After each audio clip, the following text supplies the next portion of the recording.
Veliki pozdrav, dragi gledaoci, dobrodošli u novu emisiju na mom kanalu. Ovaj dokumentarac je zapravo o bratstvu Zvezde Olimpijakosa. Na 40. godišnjicu je snimljeno. Imao sam ogromnu želju da snimim ovaj dokumentarac. Ono što bih rekao na samom početku jeste da ovakav dokumentarac nije lako napraviti, zato što ja, volim Crvenu zvezdu, volim taj klub i teško je biti objektivan u ovakvim situacijama. Teško je da vas ne povedu emocije, teško je da ne budete pristrasni. Ali kao što sam rekao, imao sam ogromnu želju ne samo da pokažem bratstvo srpskog i grčkog naroda, nego i bratstvo klubova, Nažalost, dok sam snimao ovu emisiju, dočekala nas je veoma tužna vest. Preminuo je na Đurđevdan, na slavu Crvene zvezde, Vladimir Cvetković Cvele. Cvele je bio jedan čovjek koji je bio jedna velika ljudina. On je zapravo bio protiv toga da se Srbi dijele zbog klubova. Čak mu i Partizan napravio dres i bio je veliki čovjek. Večna ti slava Cvele i hvala ti za sve što si uradio za Zvezdu, a ja ovu emisiju posvećujem tebi i tvom delu. Tako da, dragi gledaoci, možemo mi polako da krenemo na ovu temu i uživajte u ovom dokumentarcu. Veliki pozdrav! Koračamo stazom kojom su pre nas išli najhrabriji, onom koja ne trpi kukavice i koja se ne meri godinama, već ožiljcima i vernosti. Prošle su pune 4 decenije od kako je sudbina odlučila da spoji živote Beograda i Pireja, ali koreni ove priče sežu mnogo dublje, u vreme kada su naši preci podizali zadužbine i branili hrišćansku Evropu, dok su drugi pred zlom zatvarali oči. Danas stojimo ovde kao svedoci jednog saveza koji je preživeo sve, i ratove, i nepravde, i pokušaje da nas izbrišu sa mape slobodnih naroda. Gledamo u tribine koje su decenijama bile naše jedine slobodne institucije, mesta gde se istina govorila naglas, dok je ostatak sveta ćutao. Bratstvo Crvene zvezde i Olimpijakosa je izraslo iz onog najčistijeg prkosa koji samo pravoslavni čovek može da razume. To je onaj osjećaj kada znaš da ti je brat po krvi, onaj koji stoji pored tebe u rovu, ali ti je brat po veri, onaj koji sa drugog kraja Balkana osjeća tvoj bol kao svoj. Sećamo se svakog puta kada su Grci podigli glas za našu svetu zemlju, Kosovo i Metohiju, dok su veliki i moćni pokušavali da nam otmu dušu. Sećamo se i kako je naše srce kucalo za njihovu borbu, jer znamo da je svaka pravoslavna crkva na Kipru ili u Solunu isto toliko naša koliko i Gračanica. Vremena u kojima živimo pokušavaju da nas ubede da je nacionalni ponos greh, da je vera stvar prošlosti i da su granice samo linije na papiru koje treba izbrisati zarad profita i lažnog mira. Dok nas bombarduju vrednostima koje ne prepoznajemo i herojima koji nam nisu slični, mi se okrećemo jedan drugom. Ovaj jubilej od 40 godina je naša zastava koju visoko podižemo u lice onima koji bi da nas utope u sivilo globalizma. Ovo je priča o ljudima koji ne savijaju kičmu, o narodu koji je navikao da bude na pravoj strani istorije, ma koliko ta strana bila teška i krvava. Kada pričamo o Zvezdi i Olimpijakosu, mi zapravo pričamo o opstanku. Pričamo o onim noćima kada su se planirali proboj blokada, o humanitarnim konvojima koji su stizali kada nam je ceo svet okrenuo leđa i onim suzama radosnicama kada se prvi put na stadionu zaorilo Grčka i Srbija, pravoslavna braća. Vidite, to su ti momenti koji su iskovali ovaj čelik koji danas niko ne može da slomi. To je zavet koji prenosimo sinovima, učeći ih da se prijateljstva ne biraju po interesu, već po časti i po mirisu tamjana koji nas sve spaja pod jednim barjakom. I dok krećemo kroz ovu hroniku, našeg zajedničkog puta, ne radimo to da bismo se samo sećali prošlosti, već da bismo utvrdili položaje za budućnost. Ovo je uvod u svedočanstvo o otporu koji traje, o ljubavi prema sopstvenom rodu koje ne guši druge, ali ne dozvoljava nikome da nas gazi. Svaki kadar, svaka reč i svaki snimak koji sledi su spomenik onima koji su gradili ovo bratstvo kada je to bilo opasno i podsjetnik onima koji dolaze da se vatra čuva dok god ima onih koji su spremni da za nju daju sve. Pred nama je dokumentarac istine o tome kako se brani identitet u svetu koji želi da ga uništi i kako dva kluba mogu postati simboli slobode jednog čitavog regiona.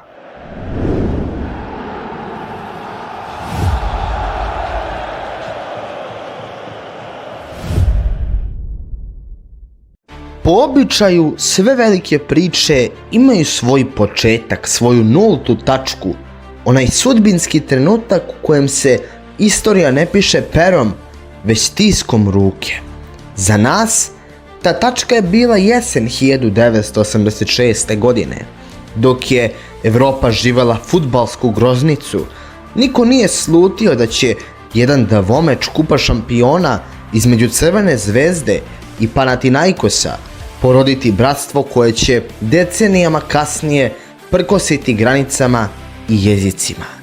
Prvi čin odigran je 17. septembra na Marakani. Beograd je ključao pod naletom euforije, a više od 85.000 ljudi došlo je na stadion da vidi moćnu ekipu koju je sa klupe maestralno vodio Velibor Vasović. Na terenu čista demonstracija sile. Musemić je u smiraj prvog poluvremena probio grčki bedem, a Cvetković i Đurović su nastavku hirurški precizno potvrdili klasu za konačnih 3:0. Ali dok je Sever slavio, oni iskusniji su znali da je Atina potpuno drugi svet, potpuno druga dimenzija, a da će revanš biti hod po ivici žileta.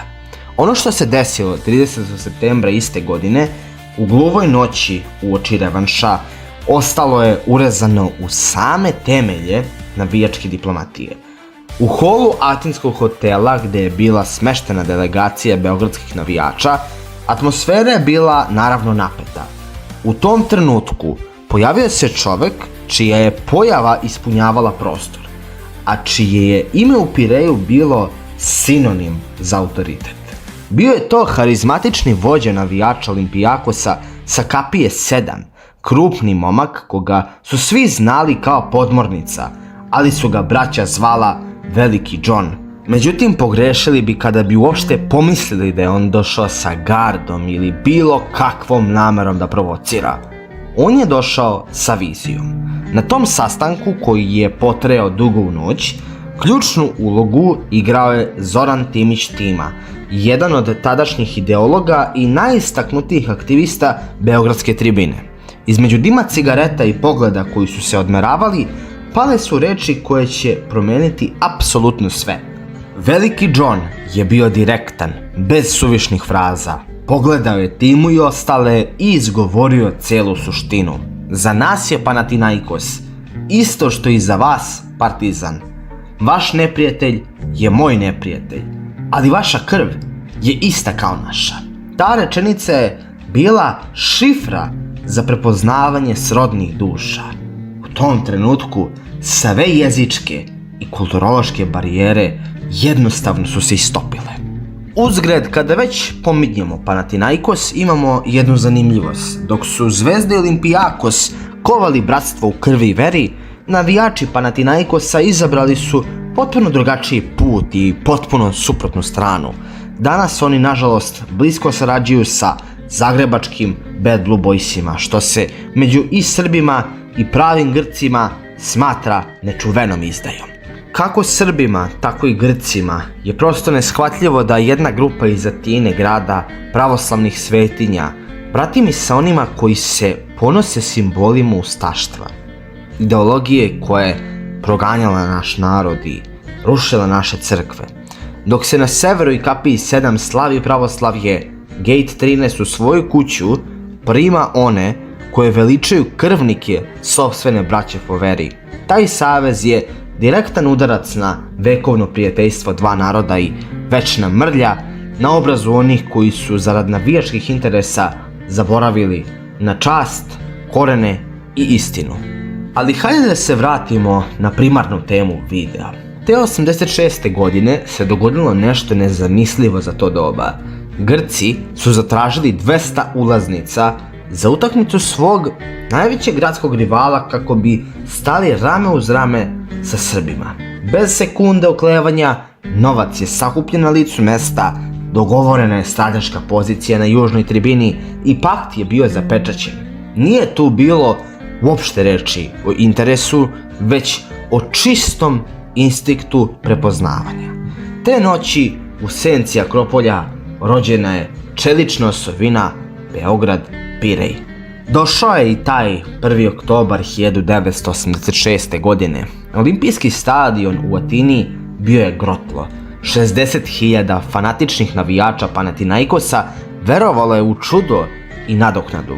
Ali dok je domaća publika spremala linč za goste, južni sektor je priredio prizor koji je cijelu Grčku bacio u rebus. Među grupom Srba jasno se izdvojilo 200 Pirejaca. Kada su ekipe istrčale, na ogradi se zavijorio transparent koji je u tom političkom trenutku imao težinu skandala. Crvena zvezdo, srećno. Dok su domaći navijači u neverici i besu gledali kako se u njihovom hramu bodri strani klub, pesma nije njenjavala. Iz grčkih grla grmelo je ime beogradskog kluba, a poruke "Dobrodošla pravoslavna braćo" transformirale su fudbalski meč u viši nivo postojanja. Bio je to javni šamar sistemu i proklamacija bratstva koje je dublje od svake utakmice.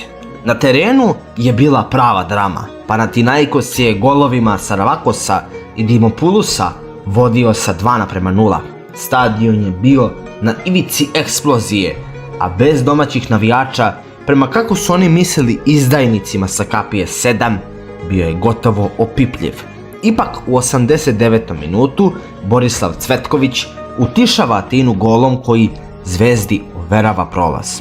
Ali prava pobjeda tek je došla posle kraja utakmice. Navijači dva kluba su zagrljeni i uz pesmu bez ijednog incidenta prošli kroz neprijateljski nastrojene kordone i zajedno napustili stadion. Te noći Atina je svedočila čudu. Srbi i Grci su ogrnuti zastavama slavili kao jedno biće. Definitivna potvrda da ovo nije bio samo prolazni hir stigla je par dana kasnije u Beogradu. Navijači Zvezde još uvek su sumirali utiske iz Grčke, ostali su u potpunom šoku kada su se ispred severne tribine Marakane, ničim izazvana, pojavila 2 autobusa sa grčkim tablicama. Bili su to momci iz Pireja, došli su da vrate posetu i pokažu da je reč data u atinskom hotelu svetinja koje se ne krši.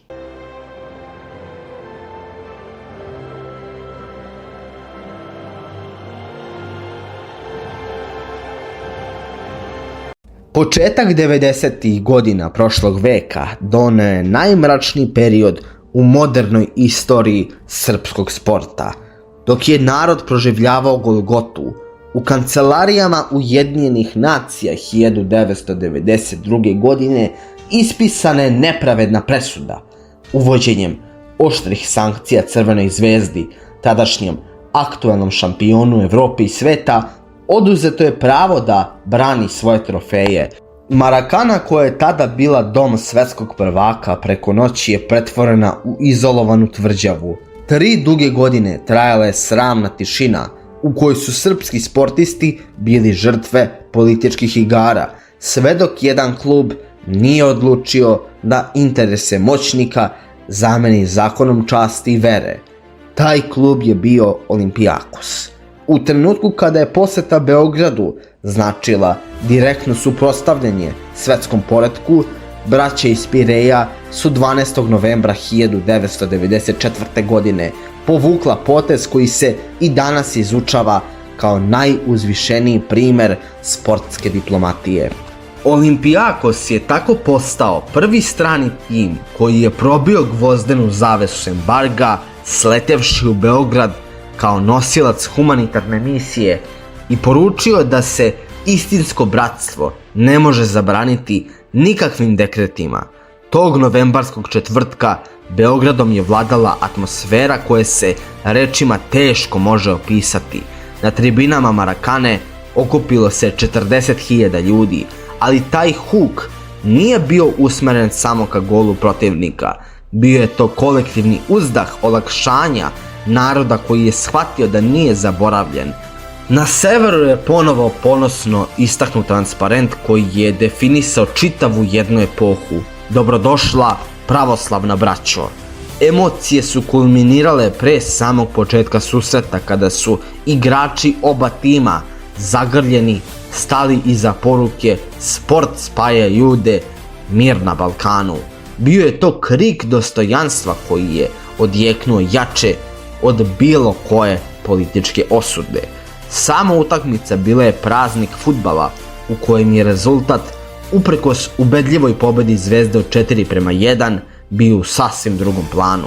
Golovi Marka Perovića, Darka Kovačevića i Dejana Petkovića ostali su u senci istorijskog značaja ovog susreta. Sastavi oba tima od Milojevića i Stojkovskog na jednoj, do Kalovidisa, Estaja i našeg Ilije Ivića na drugoj strani postali su deo mita o probijanju blokade. Olimpijakosov dolazak na Marakanu te 1994. godine bio je čin vrhunske hrabrosti. Bio je to dan kada je Srbija kroz fudbalsku igru ponovo osjetila da pripada svetu.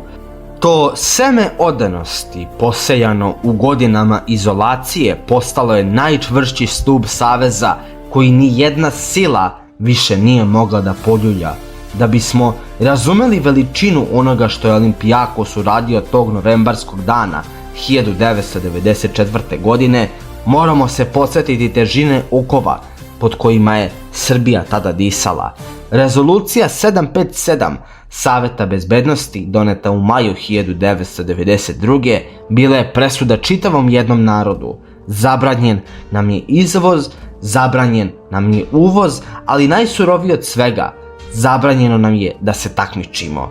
Dok je reprezentacija Jugoslavije sramno proterana sa evropskog prvenstva u Švedskoj, Crvena zvezda i Partizan su godinama bili nasilno odsutni sa evropske scene. Čitave generacije mladih sportista ostale su bez prava na međunarodnu afirmaciju, zatvorene u granice zemlje koju je svet osudio na zaborav.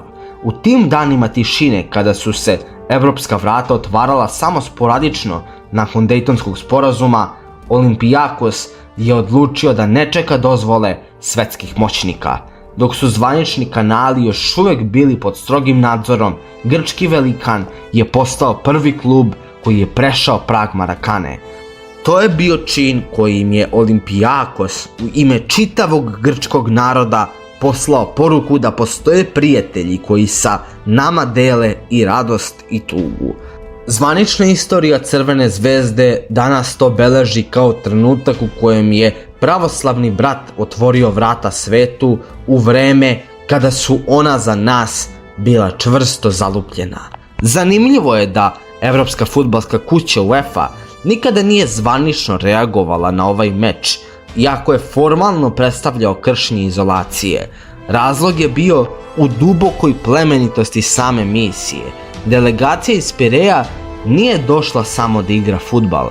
Oni su obilazili ranjenike, donosili preko potreban medicinski materijal i pružali ruku onima kojima je bila najpotrebnija. Tim činom Olimpijakos je u očima našeg naroda stekao status branitelja Srbije. Utakmica je bila humanitarni štit iza kojeg se sakrila čista ljudska solidarnost, čineći da sankcije na tih 90 minuta postanu nebitne. Mediji u obe zemlje su ovaj susret prepoznali kao utakmicu koja ostaje zauvek upisana u istoriju. Dok su srpski hroničari sa ponosom pisali onima koji su nam stajali uz leđa u najtežim danima, grčka štampa je meč opisala kao otvaranje evropskih kapija za Srbiju. Logistika odigravanja ovakvog susreta u uslovima embarga bila je komplikovana i rizična, ali volja je bila jača od birokratije. Bio je to 11. međusobni susret dva rivala, ali prvi koji je odigran srcem, a ne samo loptom. Danas, sa distance od 3 decenije, taj novembarski dan stoji kao večni spomenik Srpsko-Grčkog saveza. Saveza koji nije rođen u blagostanju, već je iskovan u vatri izolacije i nepravde.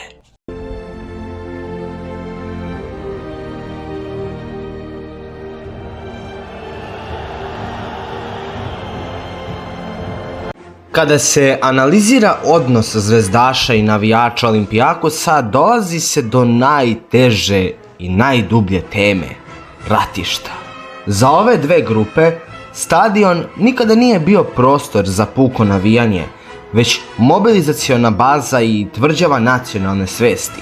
90-ih na Balkanu i 70-ih na Kipru ti momci su šalove zamenili uniformama, vođeni instinktom za opstanak sopstvenog naroda tamo gde je bilo najkritičnije. Na severu je taj proces bio direktan odgovor na raspad države. Dok su se drugi kolebali, jezgro navijača Crvene zvezde među prvima prepoznalo opasnost po srpski narod preko Drine i Dunava. Formiranje baze u Erdutu, u srcu istočne Slavonije, bio je ključni moment. Pod nadzorom iskusnih operativaca, navijači su prošli kroz drill koji je tribinsku disciplinu pretvorio u vojnu efikasnost. Ti momci su učinili udarnu pesnicu na frontovima kod Vukovara, u Baranji i duž koridora koji je spajao srpske zemlje. Zvezda je tradicionalno imala fanatična uporišta u Kninskoj krajini, po Kamenoj Baniji i krševitoj Romaniji, krajevima koji su kroz istoriju davali najbolje ratnike. Za momke iz tih krajeva odlazak u lokalne jedinice poput Kninđi ili formacije u Semberiji bio je prirodan sled događaja. Njihov vojnički kod je bio jednostavan: odbrana pravoslavlja i kućnog praga bez uzmicanja. Paralelno sa srpskom pričom, navijači Olimpijakosa nose ožiljak iz 1974. godine i turske invazije na Kipar. Za njih je Kipar neodvojivi deo grčkog tela. Naravno, kapija 7, sem toga što je u bratskim odnosima sa navijačima Apoela sa Kipra, oni dele istu ideologiju enozisa, odnosno ujedinjenja. Kada je turska vojska pokrenula agresiju na Kipar, to jest operaciju Atila, navijači iz Pireja nisu čekali diplomatiju. Pirej kao luka i srce radničke Grčke postoje glavno čvorište za dobrovoljce. Momci iz opasnih četvrti poput Keracinija i Koridalosa, koji su odrasli na mitu o nepobedivom Olimpijakosu, masovno su kretali put Nikozije i Famaguste. Posebno mesto u panteonu heroja zauzima Haralambos Karagunis, čije ime se i danas izgovara sa poštovanjem u Pireju. On je bio simbol običnog čoveka sa tribine koji je u trenutku najveće opasnosti pokazao najveću žrtvu. Uticaj Nikosa Samsona, koji je bio povezan sa sportskim i nacionalnim strukturama, dodatno je kanalisao taj bes navijača u organizovan otpor. Ti momci su verovali u viziju Grčke koja se proteže od Epira do obala Kipra, baš kao što su zvezdaši verovali u nedeljivost srpskih zemalja. Ono što povezuje ove dve priče je identičan vojnički kod koji ne trpi kompromise modernog doba. Oni ne prihvataju svet bez granica i identiteta koji im se nameće s polja. Za njih su krst, zastava i zavet precima svetinje iznad svakog zakona. Sećanje na dobrovoljci iz Erduta, barikada oko Knina, ulične borbe u Nikoziji i žrtvu momaka iz Pireja predstavlja sam temelj ovog bratstva. To je savez krvi i baruta koji se ne gazi dokle god postoji sećanje na one koji se sa ratišta nisu vratili. Bratstvo se sa tribina prirodno preselilo na teren, pretvarajući fudbalsku razmenu u strateški savez dva naroda. Za igrače prelazak iz Beograda u Pirej značio je povratak korenima i dolazak u porodicu gde te čekaju isti pravoslavni mentalitet, bratski zagrljaj i beskompromisna očekivanja koja prate samo najveće. Predrag Đorđević, stoji kao najsvetliji simbol te neraskidive veze. Iz Zvezde je otišao tiho, a u Pireju postao živa legenda i najveći stranac koji je ikada kročio na grčke terene. Sa rekordnih 12 titula i kapitenskom trakom na ruci, Đole je bio mozak i srce tima koji je deceniju i po surovo vladao helenskim fudbalom, pokazujući grčkoj braći srpsku lucidnost i nepokolebljivost. Uz njega je neraskidivo vezan Ilija Ivić, heroj koji je tresao mreže u oba dresa. Pamti se njegova uloga u onoj istorijskoj utakmici 1994. godine koju smo pominjali, kada je Olimpijakos probio sramne sankcije i došao u Beograd. Napad su krojili ratnici koji su na terenu ostavili zadnju kap znoja za sve te boje. Darko Kovačević je u Atini dočekan kao rođeni brat. Njegova surova borbenost i dominacija u vazduhu bili su oličenje onoga što navijači oba tima cene iznad svega, srce ispred talenta. Sličnu sudbinu doživio i Marko Pantelić, koji je odmah postao ikona jer je kapirao puls tribine i strast kapije 7. Pantela je golove slavio sa navijačima kao da je rođen na obalama Pireja, postajući istinski ambasador srpskog temperamenta i neraskidivog prijateljstva. U modernim vremenima tu zastavu je preuzeo Luka Milivojević. U Zvezdi je kalio karakter pod pritiskom, a u Olimpijakosu je postao lider i beskompromisni kapiten koji podiže pehare, dokazujući da Grci na Marakani traže ratnike spremne na najveće iskušenja. Put su decenijama održavali majstori poput Aleksandra Kataija i Nemanje Radonjića, ali večna legenda Miloš Šestić, koji je još 80-ih, u doba kada je helenski fudbal tražio svoj identitet, utabao stazu srpske dominacije u Pireju. Posebno poglavlje ispisao je El Fardu Ben. Jako stranac, on je preko Pireja stigao u srce srpstva i postao najefikasniji strani strelac u istoriji Crvene zvezde, dajući ovom bratstvu univerzalnu potvrdu kvaliteta. Inače, jako stranac El Fardu Ben je par puta podržao i pomogao humanitarnu borbu za Srbe na Kosmetu. I za to mu zaista svaka čast. Svi ovi ljudi koji su pomenuti su gradili zajedničku istoriju koja nadilazi puki sport. Zbog njih se svaki zvezdaš osjeti ponosno kada vidi našu trobojku u Pireju, baš kao što se svaki Grk osjeća kao kod kuće pod senkom Marakane. To je taj fudbalski zavet koji potvrđuje da smo i na terenu i van njega jedno.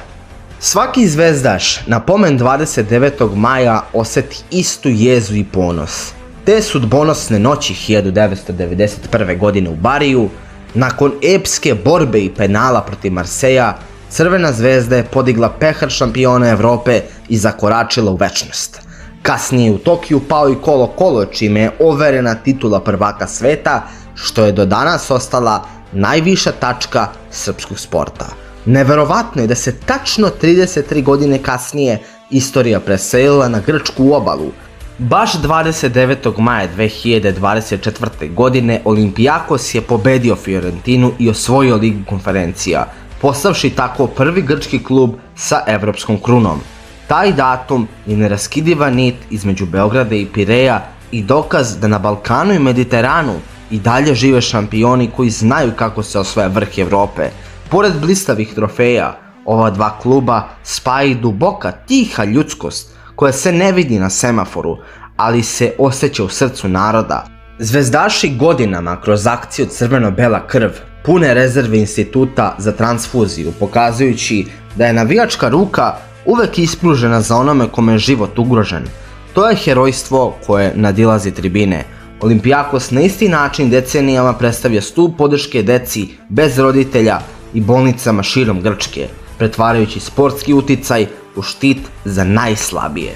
Kroz ove kadrove prošli smo kroz 40 godina saveza koji prkosi hladnoj logici modernog sveta i interesima moćnika. Ono što je počelo u jesen 1986. godine u Atini pod vrelim grčkim suncem nije ostalo samo navijački dogovor. Pretvorilo se u svetu neraskidivu krvnu vezu dva naroda koje se prepoznaju po pogledu i stisku ruke. Beograd i Pirej su u ove 4 decenije postali jedna duša u dva tela, nerazdvojni dom spojen pravoslavnim krstom i bojama koje simbolizuju radost, strast i žrtvu. Zajedno smo krvarili kroz sankcije, prkosili nepravednim ratovima i stajali uspravno dok su pokušavali da nas izoluju od sveta. Svaki put smo izlazili jači jer smo znali da tamo negde na drugom kraju Balkana bdi brat koji ne ćuti i ne skreće pogled. Od onog hrabrog probijanja mraka blokade 1994. godine preko suza i prkosa dok su nad nama padale bombe, pa sve do današnjih dana kada zajedno podižemo evropske pehare, Crvena zvezda i Olimpijakos su dokazali da su više od igre. Mi smo tvrđava časti, čuvari tradicije i poslednji bedem slobode. Dokle god se naše zastave stapaju u jednu na vetru i dok god Marakana i Karaiskaki odjekuju istim krikom, ovaj plamen bratske ljubavi niko neće ugasiti. Ipak, dok slažemo ove uspomene na 40 godina ponosa, svet je na trenutak stao.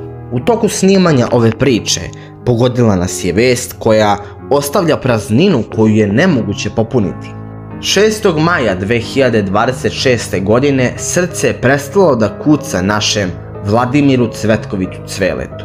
Otišao je tiho, onako kako samo najveći gospodari odlaze u večnost. Napustio nas je čovek koji je kao košarkaški as zadužio našu kuću, a kao arhitekta naših najvećih snova bio je mozak operacije koja je Crvenu zvezdu krunisala na krovu Evrope i sveta.